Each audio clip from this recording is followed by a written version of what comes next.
Hi friends, അപ്പോൾ നമ്മളിന്നൊരു പുതിയ വീഡിയോയിലേക്ക് സ്വാഗതം.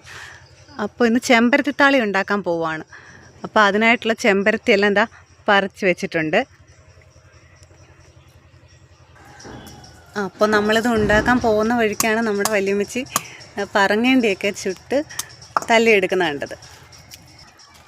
അപ്പോൾ നമ്മുടെ കാശിക്കട്ടൻ എന്താ ചുട്ട് തല്ലി പറങ്ങേണ്ടിയൊക്കെ തിന്നുമാണ്.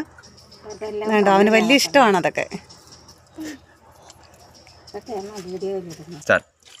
അപ്പോൾ നമ്മൾ ചെമ്പരത്തി ഇലയും ചെമ്പരത്തി പൂവും കൂടി ഇട്ട് നമ്മൾ നന്നായിട്ട് ഞെവിടി പിഴിഞ്ഞ് വേണം ഈ താളി റെഡിയാക്കാൻ.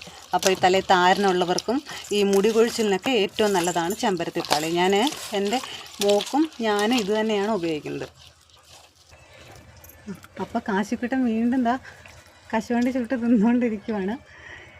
അവന് ഏറ്റവും ഇഷ്ടപ്പെട്ട സാധനമാണ് ഇത്. അവൻ വീണ്ടും വീണ്ടും വല്യമ്മച്ചി എടുത്ത് ചോദിച്ച് മേടിച്ച് കഴിക്കും അവന്. അപ്പോൾ ഇതാണ് നമ്മുടെ കാശിക്കുട്ടൻ. എന്താ ഇവിടെ നിന്ന് വണ്ടി കളിക്കുവാണ്.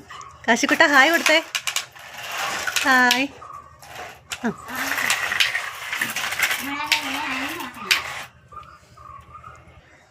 അപ്പോൾ ഇതാണ് നമ്മുടെ കുട്ടീസ്, നമ്മുടെ കണ്ണപ്പന്, നമ്മുടെ ചെണ്ടു, നമ്മുടെ കാശിക്കുട്ടൻ. അപ്പോൾ കണ്ണപ്പൻ കൊടുത്ത ഇല കാശിക്കുട്ടൻ എന്താ വായിലിട്ട് ചവയ്ക്കുവാണ്. ഇതാ കണ്ടോ, ഇവരൊക്കെ എനിക്ക് ചെമ്പരത്തി ഇല വെച്ച് തരുന്നതും എന്നെ സഹായിക്കുന്നതൊക്കെ ഇവരെല്ലാവരും കൂടെ ചേർന്നിട്ടാണ്. ഹായ് കൊടുത്തേ. ലൈക്ക് ചെയ്യണം, സബ്സ്ക്രൈബ് ചെയ്യണം, ബെൽ ബട്ടൺ ഒക്കെ വെക്കണം, ഷെയർ ചെയ്യണേ. ബൈ. അപ്പം നമ്മുടെ ചെമ്പരത്തി താളി റെഡി ആയിട്ടുണ്ട്.